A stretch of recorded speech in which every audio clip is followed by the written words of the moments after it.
So there was 14 movies I saw at South by Southwest. I've already covered, I believe, 2 or 3 of them. This is one of those movies that made it to the top 5. So I said, there's no release date for this yet, but I want to get it on your radar as soon as now. So this is the film Drag, and this is a movie that stars Lizzy Caplan. It also stars Lucy DeVito, and you also have John Stamos in this. And I'm not going to get too deep into the synopsis and all of that because I think it's a movie that you just need to go and experience for yourself. Though South by Southwest day 4 or 3 when I watched this, kind of beat already, but I've been hearing amazing stuff about Drag just from people online all over. As you walk, you hear people talk about it. Drag seemed to come up a lot, as well as another film which I want to talk about that I didn't get to see, but stay tuned for my South by Southwest recap. So this was Drag. I managed to be able to get tickets for this, and I was super pumped. I went in, sat down. I only knew a little bit about this film, and this is what I'll tell you. This is a movie that deals with 2 people that break into a home, they want to steal,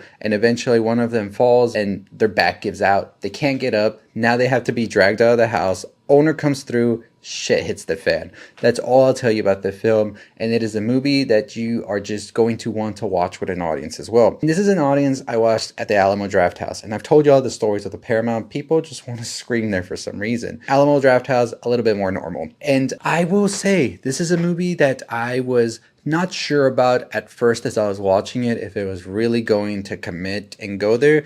It commits, it goes there, it surpasses what I was thinking was going to happen. At some points, it becomes so insane that I'm just like, what the hell else is going to happen? This is a movie that truly surprised me with how mean-spirited it can be, gruesome, and just fucking nuts. This is insane, honestly. And I think that what makes this movie much more bizarre is the comedy here. It is very funny, but it is very horrific as well, which is a balance that is kind of hard to do, but I think that the directors, the writers here really get it down. It is a movie that is just going to keep you on your toes as well, and you're wondering how exactly is this going to end, what comes next, and I assure you, you have no clue. You do not have a slight clue about how this movie is going to be, and that's the best thing a movie can do, is surprise you. It surprised me as it went on, and I could tell the whole audience was surprised as well. This was one of those that I was just like, this is brilliantly made, because it is a movie that is giving me all of these things. It's giving me the comedy, it's giving me the horror, it's giving me the emotional beats that are kind of hitting here, and it's also making me be like, I just don't know what this movie is or how it's going to end. And that's the best thing, is the element of surprise, right? The element of not knowing is what makes movie watching so intriguing. Sometimes there is a rare case where if you predict everything that happens in the movie, you can still enjoy it, but for the most part, you're just like, that was very cliche, and that's exactly where it was going. This is a movie, no clue, and that is the best thing possible. I think Lizzy Caplan is hilarious, and alongside Lucy DeVito make a really great team up here. Very, very funny moments between the two. They play a pair of sisters, which really adds to the emotional drama of it all, and I thought it was very, like, believable, and I don't need my films to be believable, don't get that wrong. I can do with absurdist, and I can do with, like, suspending disbelief, right?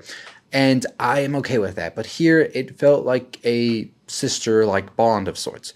And I really did enjoy their banter back and forth. It was so great. The timing and all of that really works in their favor here. And when it comes time to see the horrors that await them, they're really frightened for them. And I think they do a good job as well, both of them, at really showcasing that fear, which is great. And I really am excited for people to watch this film. And I want to talk spoilers so bad because there's so many moments in it where I was just like, what did they just do? But I'm going to reserve myself for that because I think this is a movie you do not want any spoilers for. So don't try to get into spoilers. And I hope that when they release the trailer, they release it in a way where it's kind of like when I went to see it at South by and I was just so like, what the hell's going on here? So that is my thoughts on this film. I think it's a very brilliant comedy horror and a pretty interesting body horror vibe as well to some degree, I will say. Some crazy gnarly effects as well, I'm thinking right now, especially in that third act, which are really gonna hit you hard depending on how you feel about certain things being showcased on film right in your face as well. It gets gruesome. It gets very gruesome, I will tell you that. But overall, it is a very, I would say, fun, mean-spirited film, and it's gonna have a lot of people pissed at the same time. I think it is going to surprise and shock some people as well in the direction it goes to, especially in the later half of it.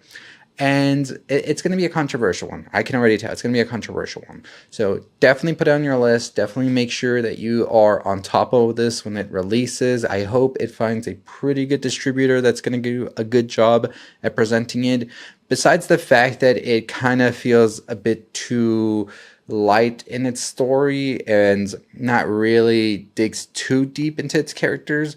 That's my only thing. It just felt like a short that went on for a little bit too long because it doesn't feel like it needed to be that long.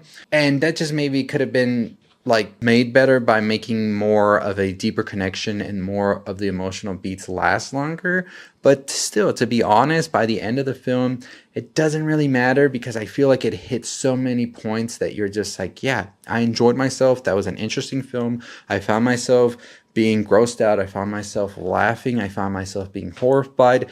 This was pretty good, honestly. So watch Drag whenever you can. It is one of those movies that you don't want spoiled at all. It is one of those movies that you might be pissed off watching it. You might be shocked. You might be grossed out, but you're going to laugh. I think you're going to laugh as well. So it's an interesting one. So we'll see what happens once it releases, how much of it they cut, things like that. You know, like with these festival films, they always change them up a bit. Like I watched Obsession, I watched Undertone at festivals. Once I watched the release final cut, very different. So let's talk about it once it releases. Hopefully we could see it being released this year. We shall see. I don't think it's been picked up yet, but I've been hearing it should be picked up pretty soon. So very excited to see what people think about it. But Drag's definitely worth watching with an audience as well because it was just a fun time. Everybody's reaction to all of that is different. And as a collective, it is just a fun time.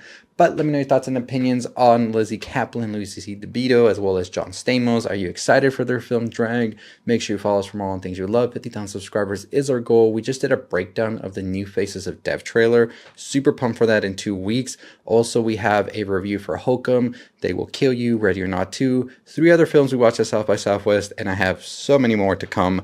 So don't miss out on it. Hit the notification bell. 50,000 subscribers is our goal. I'll see all of you next time. Stay safe, stay positive.